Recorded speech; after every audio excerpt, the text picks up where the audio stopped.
ठीक है। तो चलिए आज हम आपको बताने वाले हैं बिल्कुल जीरो लेवल से किस प्रकार से वॉशिंग मशीन का वायरिंग किया जाता है। समझ रहे ना, बिल्कुल आसान भाषा में होगा। ध्यान से इस वीडियो को आप देखेंगे तो आप भी वॉशिंग मशीन की वायरिंग अपने घर पे कर सकते हैं, कोई दिक्कत होने वाला नहीं है। स्टेप बाय स्टेप करके हम बताएंगे कौन सा तार कैसे जुड़ता है, किसका होता है, सब कुछ यहाँ पर हम जानेंगे। बिल्कुल मिस्त्री वाला भाषा बताएंगे और यहाँ पर कोई भी क्लैम मीटर वगैरह कुछ भी का प्रयोग नहीं होगा और आप पूरे वॉशिंग मशीन को चला करके वायरिंग करके आज हम बताने वाले हैं। ठीक है, तो इतने सारे वायर आपको दिखाई देते हैं वॉशिंग मशीन में। देखिए इतने सारे वायर जब आपको दिखाई देते हैं तो आपका दिमाग चकरा जाता है। समझ रहे ना कि इतने सारे वायर को हम कनेक्शन कैसे करेंगे, लेकिन ये काफी आसान होता है। आज पूरा इस वीडियो को देखिएगा और पूरा एक एक तारों को हम किस प्रकार से जोड़ा जाएगा। इतने सारे वायर इतने आसान होते हैं कि आप सोचे भी नहीं होंगे कितने आसानी से जुड़ा जा सकता है। समझ रहे ना, तो चलिए सबसे पहले हम क्या करते हैं कि जो आपको ये ऊपर वाले वायर दिखाई दे रहे हैं ना, इनको हम अलग करते हैं। अभी इनकी हम कोई बात नहीं करेंगे और आपके जो नीचे जो तार आपके हैं सबसे पहले हम इनका कनेक्शन करके आपको बताते हैं कि कौन सा तार कैसे जुड़ता है। ठीक है, तो देखिए नीचे की साइड में आप देखते हैं तो आपके जो तीन तार आपको दिखाई दे रहे हैं ना वाश मोटर के, यहां पर आप देखेंगे अंदर की साइड में जो ये मोटर दिख रहा है जिसपे बेल्ट चढ़ा होता है तो ई वाश मोटर का तार होता है। और यहां पर आप देखेंगे जिसके अंदर सॉकर लगी होती है कुछ इस प्रकार से, और यहां पर जो साकर लगी होती है आपका स्पिन मोटर होता है। ठीक है, तो इधर वाश मोटर, इधर स्पिन मोटर होता है और यहां पर देखेंगे वाश मोटर होता है। तो स्पिन मोटर से आपके तीन तार निकलते हैं और वाश मोटर से भी आपके तीन तार निकलते हैं। ठीक है, तो इन तीन तारों में एक तो कॉमन होता है, एक रनिंग होता है, एक स्टार्टिंग होता है। ठीक है, और यहां पर आप देखेंगे इसमें भी एक कॉमन होता है, एक रनिंग होता है, एक स्टार्टिंग होता है। तो इसका आप पता कैसे लगाएंगे, इसके पहले हम इसका बात करते हैं कैपेसिटर का। ठीक है, इसके अंदर कैपेसिटर हमारा कुछ इस प्रकार से लगता है, 2-in-1 कैपेसिटर होता है। इसके अंदर आप देखेंगे तो कुल 4 तार निकलते हैं। डबल कैपेसिटर होता है और इसके अंदर से 4 तार निकलते हैं। तो इसमें 2 पावर होती है, एक ज्यादा पावर का होता है, एक कम पावर का होता है। तो जो 2 तार ज्यादा पावर के होते हैं आपके वाश मोटर के अंदर लगते हैं और जो कम पावर के होते हैं वो स्पिन मोटर के लगते हैं। ठीक है, तो कैपेसिटर में हमेशा आपको 2 पावर निकलेंगे, तो जो कम पावर वाले रहेंगे वो आपके स्पिन मोटर में लग जाएंगे और जो ज्यादा पावर वाले रहेंगे वो वाश मोटर में लगेंगे। ठीक है, तो आपको पता है कि कैपेसिटर से हमेशा 2-2 तार निकलते हैं। तो देखिए यहां से 2 तार अगर बात करें कि इसमें से कौन सा आपका ज्यादा पावर वाला है, कौन सा कम पावर वाला है, तो यहां से आप ध्यान से देखेंगे इस पे लिखा हुआ है, कैपेसिटर पे लिखा हुआ है 9 ईवेफ, यानी कि 9 ईवेफ का कैपेसिटर है, येलो और येलो व्हाइट। तो इसमें से देख रहे हैं कि येलो और येलो व्हाइट 9 ईवेफ का यानी 9 एमएफडी का है। तो ये जो ज्यादा एमएफडी वाला है, ये जो 2 तार आपको दिखाई दे रहे हैं ये लग जाएंगे वाश मोटर के अंदर। और नीचे की साइड में अगर बात करेंगे तो लिखा हुआ है ब्राउन और ग्रे, यहां पर 4 एमएफडी का है। ठीक है, तो ब्राउन और ग्रे ये जो 4 एमएफडी के 2 तारे हैं ये आपके स्पिन मोटर के अंदर लग जाएंगे। ठीक है, तो चलिए सबसे पहले हम इन्हीं का कनेक्शन करके बताते हैं। तो यहां पर देखेंगे स्पिन मोटर का ये जो 3 तार निकल रहा है ना, अब हमें पता नहीं है कौन सा कॉमन है, कौन सा रनिंग है, कौन सा स्टार्टिंग है। तो इसके लिए आप सिंपल सजाएंगे, स्पिन मोटर के जो डायग्राम होता है यहां पर लिखा होता है। हमेशा कोई भी आप जाएंगे किसी भी कंपनी में तो मोटर में ऐसे डायग्राम होते हैं और डायग्राम से आप काम करेंगे तो कभी भी गलती नहीं होगा। तो इसमें देखेंगे ध्यान से तो आपका ये ब्लू वाला जो तार देख रहा है ना, ये आपका डायरेक्ट बाहर की साइड में निकल रहा है। और यहां पर ब्लैक और रेड में यहां पर देखिए सी लिखा हुआ है, यानी कि ब्लैक और रेड में कैपेसिटर लगा हुआ है। समझ रहे ना, तो इसमें ब्लैक और रेड वाले में हम कैपेसिटर लगा देंगे और ब्लू वाला कॉमन का है। ठीक है, तो इसे देख रहे हैं कि ब्लैक वाला तार आपका स्टार्टिंग का हो जाएगा और रेड वाला रनिंग का होगा जिसपे कैपेसिटर सी लगा हुआ है। ठीक है, और यहां पर ब्लू वाला डायरेक्ट बाहर निकल रहा है तो ये आपका कॉमन का हो जाएगा। अब इसके अंदर से आप जो तार दिख रहे हैं तो डायग्राम बता रहा है कि ई जो तार है आपका कॉमन का है और ए वाला जो तार है स्टार्टिंग का है और ए वाला तार रनिंग का है। ठीक है, तो हमें क्या करना होगा, अब यहां पर आप क्या करेंगे कि इसमें से कैपेसिटर के जो 2 तार होंगे यानी जो कम एमएफडी वाले, यहां पर देखिए लिखा है ब्राउन और ग्रे, तो एक इसमें जाएंगे 4 एमएफडी के हैं तो आपके लग जाएंगे स्पिन मोटर के। दोनों तारों को एक हम लगा देंगे स्पिन मोटर के रनिंग वाले तार में। देखिए एक हम किस में लगा देंगे, रनिंग वाले में, और एक लगा देंगे स्टार्टिंग वाले में।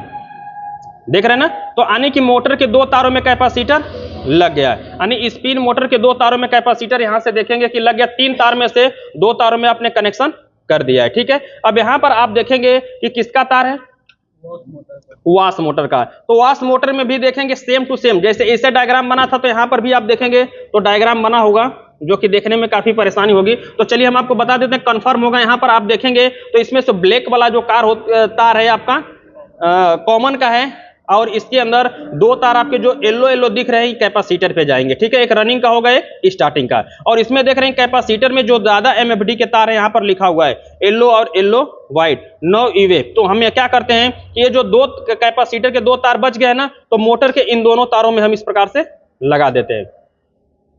देख रहे हैं ना, यार एक रनिंग में लग जाएगा, एक क्या हुआ, एक स्टार्टिंग में लग जाएगा।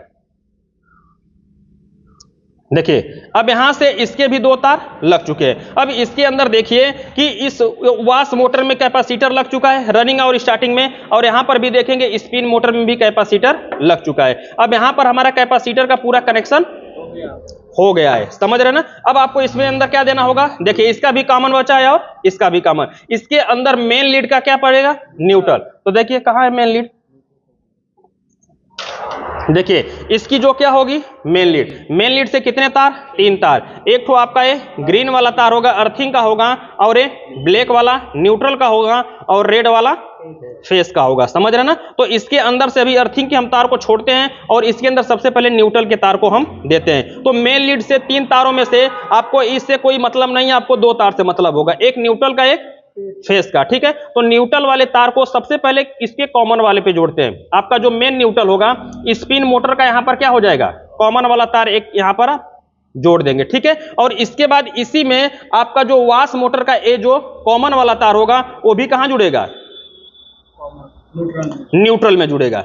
देखिए वाश मोटर का भी आपने किस पे जोड़ दिया, न्यूट्रल पे। तो देखिए आपके जो मेन लीड से मेन न्यूट्रल आ रहे थे, मेन लीड से जो मेन न्यूट्रल आ रहा था, अब किस पे चला गया, न्यूट्रल किस पे गया, वाश मोटर पे, और इसी जगह से न्यूट्रल कहां चला गया, स्पिन मोटर पे चला गया, समझ रहे। देखिए यहां से मेन न्यूट्रल निकला, मेन न्यूट्रल गया वाश मोटर पे, और इसी जगह से मेन न्यूट्रल स्पिन मोटर पे चला गया। अब न्यूट्रल का कोई काम नहीं है। अब देखेंगे ऊपर की साइड में आपको दिखाई दे रहा होगा बजर, तो बजर को भी क्या चाहिए, न्यूट्रल चाहिए। तो देखिए यहां पर एक पॉइंट ऐसा जो तार आपको दिखाई दे रहा है, तो सबसे पहले इसी तार को हम निकालते हैं, बकिया तार को हटाते हैं। तो इस बजर को जो ऊपर दिख रहा है ना, तो बजर वाले को क्या चाहिए, न्यूट्रल। तो अब इसको भी हम यहां पर क्या दे देते हैं, न्यूट्रल देते हैं, जो कि बजर स्पीकर होता है। तो यहां पर इसको भी हम ऐसे न्यूट्रल दे देते हैं, ठीक है। अब यहां पर कहीं पर भी किसी को न्यूट्रल की आवश्यकता नहीं है। अब इसके अंदर आपको किसी की न्यूट्रल की आवश्यकता नहीं है, तो यहां पर आप क्या लगा देंगे, टेप लगा देंगे, जिससे आपको वायर को समझने में काफी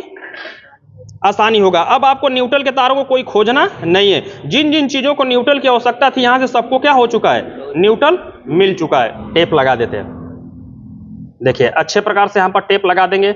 अब हमें यहां पर कोई तार नहीं जोड़ना है, ठीक है। तो यहां पर आप देख रहे हैं कि न्यूट्रल का काम खत्म, यानी वॉशिंग मशीन के अंदर जिन जिन चीजों को न्यूट्रल, तो जब भी आप वॉशिंग मशीन को खोलेंगे तो न्यूट्रल के तार में आपको कितने, न्यूट्रल जो मेन न्यूट्रल होगा उसके अंदर चार तार ऐसे जुड़े हुए दिखाई देंगे। एक तो मेन हो जाएगा, एक वाश मोटर का होगा, एक स्पिन मोटर का होगा, एक बजर का होगा। तो इस प्रकार से न्यूट्रल का काम खत्म, ठीक है। अब यहां पर आप देखेंगे कि अब इसका जो मेन लीड है, अब यहां पर इन सबों का कनेक्शन हो चुका है। अब आपको ऊपर की साइड में एक टाइमर दिख रहा है, देखिए यहां पर जो टाइमर दिख रहे हैं, तो यहां से आपका पूरा कनेक्शन आपको कैसे किया जाएगा, ठीक है। तो यहां पर आप देखिए ये जो तार निकल के आ रहे हैं ना, ये जो तार निकल के आ रहे हैं, यहां पर आप ध्यान से देखेंगे तो इस जो है वाश टाइमर है। तो कितने तार वाला वाश टाइमर है, 1 2 3 4 5 6 तार निकल के आ रहे हैं, ठीक है। 6 तार में से ऐसे हम पकड़ के आएंगे तो देखेंगे कि ये कहां पर तार हमारे छूटते हुए चले जा रहे हैं, ठीक है। जैसे जैसे अब 4 छूट गए, तो यहां पर देख रहे हैं कि 3 तार नीचे ही क्या कर गए, ऊपर ही साइड में छूट गए, और 3 तार काफी क्या होंगे, लंबे होंगे कुछ इस प्रकार से,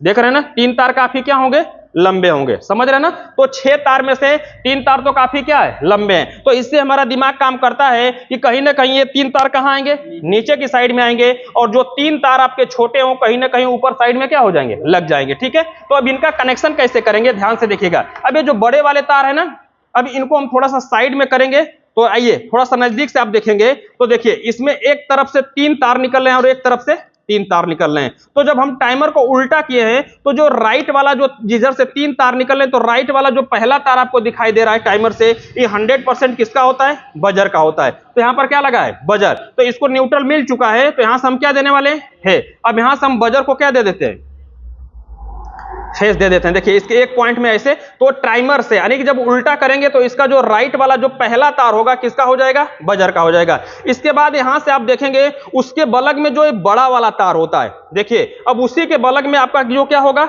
बड़ा वाला तार होगा जो कि काफी बड़ा होगा, समझ रहे ना। ये जो होगा इसका किसका होगा, मेन फेस होगा। टाइमर में मेन क्या होगा, फेस होगा। तो देखिए अब नीचे की साइड में आएंगे तो मेन लीड में आपका, मेन लीड में जो आपका मेन फेस होगा, इसमें हम किसको दे देते हैं, मेन फेस किसको, वॉच टाइमर को, समझ रहे ना। तो देखिए मेन लीड से जो फेस निकलेगा डायरेक्ट इस प्रकार से आपका जाएगा ऊपर की साइड में, किसको मिल गया, वॉच टाइमर को, किसको, वॉच टाइमर का। और उसी के बलग में जो छोटा वाला तार होगा जिसके अंदर आपका थिम्बल ही लगा होगा, जिसके अंदर क्या लगा होगा, थिम्बल लगा होगा, इसको ले जा करके ये जो सेलेक्टर यहां पर होगा, इन दोनों में से किसी एक पॉइंट में हमें जोड़ देना होगा। देखिए हमने यहां पर क्या कर दिया, जोड़ दिया। देखिए यहां से हमने लेकर आया और एक तार आपका सेलेक्टर के अंदर जुड़ चुका है, ठीक है। तो इधर से आप देखेंगे कि टाइमर में जिधर 3 तार थे उनका कनेक्शन हो चुका है। जो आपका राइट वाला पहला तार था बजर में चला गया, उधर की साइड में जो बड़ा वाला तार था मेन कहां, फेस में चला गया। और फिर यहां पर आप देखेंगे कि उसके बलग में जो छोटा वाला तार था वॉच सेलेक्टर में चला गया, ठीक है। अब इधर की साइड में देखेंगे तो आपको 3 तार दिखाई दे रहे हैं। कितने तार, 3 तार। 3 तार में से 2 तार काफी क्या है, बड़े, इनको हम ऐसे निकाल दें। देखिए 3 तार में से अगर इसको हम थोड़ा सा अंदर की साइड में ऐसे दबा दें तो 3 तारों में से 2 तार काफी क्या है, बड़े दिखाई दे रहे हैं और 1 तार काफी क्या है, छोटा है। तो ये जो छोटा वाला तार होगा ना, इसको ले जाकर के हम सेलेक्टर के जो पॉइंट बचा है इसके अंदर हमें जोड़ देना इस प्रकार से। देखिए अब ये जो छोटा वाला तार था किस पे चला गया, सेलेक्टर पे चला गया, समझ रहे ना। अब इसके बच गए कितने तार, 2 तार। ये 2 तार काफी क्या है, बड़े हैं, तो कहीं ना कहीं कहां आएंगे, नीचे। और ये दोनों तार किसके होंगे, वॉश मोटर के होंगे, एक बार रनिंग पे एक बार स्टार्टिंग पे। तो ये जो टाइमर होता है ना, तो इन्हीं दोनों तारों के माध्यम से वॉश मोटर पे एक बार रनिंग पे सप्लाई भेजता है तो पल्सटर सीधा चलता है, और एक बार स्टार्टिंग पे सप्लाई भेजता है तो पल्सटर उल्टा चलता है। बस इन्हीं दोनों तारों को आपको क्या करना होगा कि नीचे की साइड में जहां पर अपने कैपेसिटर के इन दोनों तारों को लगाया था रनिंग वाले, यानी कि वॉश मोटर में आपने कैपेसिटर दिया था ना, येलो और येलो, तो उसी जगह आप जो मेन फेस ऊपर से आ रहा है टाइमर का, तो इसमें से दोनों में से एक तार को आप किस पे जोड़ देंगे, किसी पे, यानी एक आप रनिंग पे जोड़ दीजिए और एक ठो किस पे जोड़ दीजिए, स्टार्टिंग पे। इससे कोई फर्क पड़ता नहीं है। तो देखिए हमने एक तार को जोड़ दिया ऊपर से जो आ रहा है टाइमर का, और टाइमर का जो दूसरा तार होगा उसको मोटर के दूसरे वाले तार पे हमें इस प्रकार से जोड़ देना होगा। देखिए मोटर के दूसरे वाले पे हमने क्या कर दिया, जोड़ दिया। तो आपका ये जो मेन मोटर होगा वॉश मोटर, तो वॉश मोटर में आपको एक तरफ 3 तार मिलेंगे और एक तरफ 3 तार मिलेंगे, जिसमें से एक एक तार कैपेसिटर का होगा, एक एक तार रनिंग और स्टार्टिंग का होगा, और एक एक तार किसका होगा, वॉच टाइमर का होगा, ठीक है। वॉच टाइमर का एक एक तार होगा, ठीक है। अब इसमें आप देखेंगे तो बिल्कुल यहां से वॉच टाइमर का बिल्कुल कनेक्शन हो चुका है, इसमें कोई दिक्कत नहीं है। अब वॉच टाइमर में हमें कुछ भी नहीं करना है। अब किसका हम कनेक्शन करेंगे, स्पिन टाइमर का। तो स्पिन टाइमर में आप देखेंगे तो मात्र कितने तार मिलेंगे, 2 ही तार मिलेंगे। 2 तार मिलेंगे तो इसमें से हमें क्या करना होगा, एक से फेस को इन कर देंगे और एक से आउट कर देंगे। इसमें से किसी से एक फेस इन कर सकते हैं और किसी से आउट कर सकते हैं, इससे कोई फर्क पड़ता नहीं है। तो चलिए ये जो रेड वाला है ना, अब रेड वाले में मेन फेस देते हैं। तो ये जो रेड वाले का मेन तार होगा ना, तो जहां पर आपने मेन लीड में वॉच टाइमर को जोड़ा था, किसको जोड़ा था, वॉच टाइमर में मेन फेस लेकर गए थे ना मेन लीड से।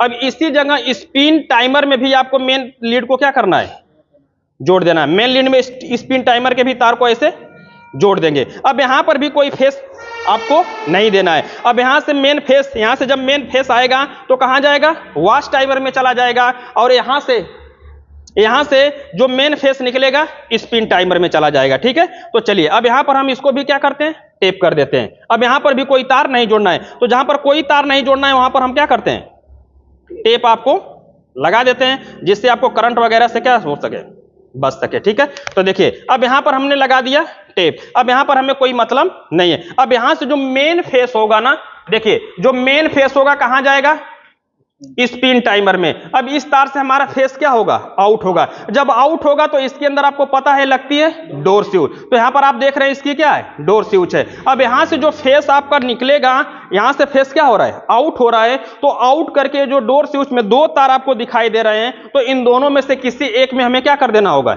इन कर देना होगा, यानी कि यहां पर हम जोड़ देंगे। देखिए दोनों हरे कलर के हम क्या करते हैं, एक जगह पे ऐसे जोड़ देते हैं। अब यहां से रेड कलर से मेन फेस पहुंचा टाइमर में, स्पिन टाइमर में, और स्पिन टाइमर से इस प्रकार से फेस आउट होकर के हरा कलर के माध्यम से कहां गया, डोर स्विच में। अब डोर स्विच से ये जो तार आपको दिखाई दे रहा है ना, डोर स्विच से आपका ये जो तार निकल के आ रहा है, ये अब कहां जाएगा, स्पिन मोटर के रनिंग वाले में। तो देखिए ये जो स्पिन मोटर का आपको जो तार दिख रहा था ना, इसमें से रेड वाला तार किसका है, रनिंग का है। तो ये जो आपका डोर स्विच का ये जो तार आपका है, ये किधर चला जाएगा, रनिंग वाले में, यानी स्पिन मोटर के रनिंग वाले में हमने क्या कर दिया।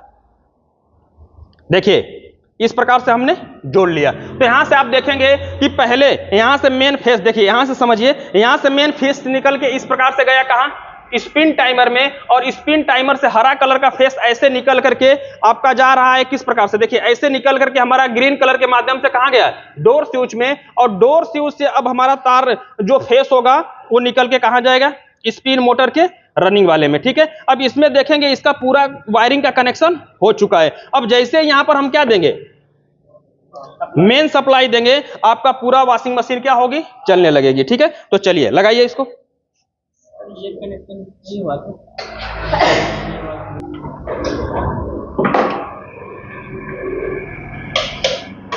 देखिए नगीचा और रखिए बोर्ड को। तो कुछ वायर खुले हैं तो कोई बात नहीं, अब यहां से हम इसको ऑन करते हैं, और ऑन करके अब यहां से हम टाइमर को ऑन करेंगे। जब टाइमर को ऑन करेंगे, ऊपर जाइए, ऐसे हम इसको सीधा कर लेते हैं। अब यहां से हमें क्या करना होगा, ऑन करना होगा। देखिए चल रहा है, चल रहा है, देख रहे हैं ना, आपका क्या चलने लगा, वास यानी कि पल्सटर घूमने लगा। यहाँ पर हम चालू करेंगे किसको, स्पिन वाले को। तो यहाँ पर देखिए चालू करिए, जैसे स्पिन को घूमेंगे आपका ये चालू करेंगे, तो आप देखिएगा ये जो ब्रेक होगा इसको हमें खींचना पड़ेगा। जब ऐसे खींचेंगे यहाँ से स्पिन टाइमर को चालू करेंगे, तो ये बिल्कुल देखेंगे यहाँ पर चलने लगेगा। देख रहे हैं ना, यहाँ पर स्पिन टाइमर भी क्या हो रहा है, चल रहा है, और यहाँ पर देखेंगे आपका वास मोटर भी क्या हो रहा है, चल रहा है। ठीक है, तो इस प्रकार से आप क्या कर सकते हैं कि वॉशिंग मशीन की वायरिंग कर सकते हैं, कोई दिक्कत होने वाला नहीं है। ठीक है, तो इस वीडियो से संबंधित कोई भी सवाल और सुझाव होगा कमेंट बॉक्स में जरूर लिखेगा। वीडियो देखने के लिए बहुत बहुत धन्यवाद।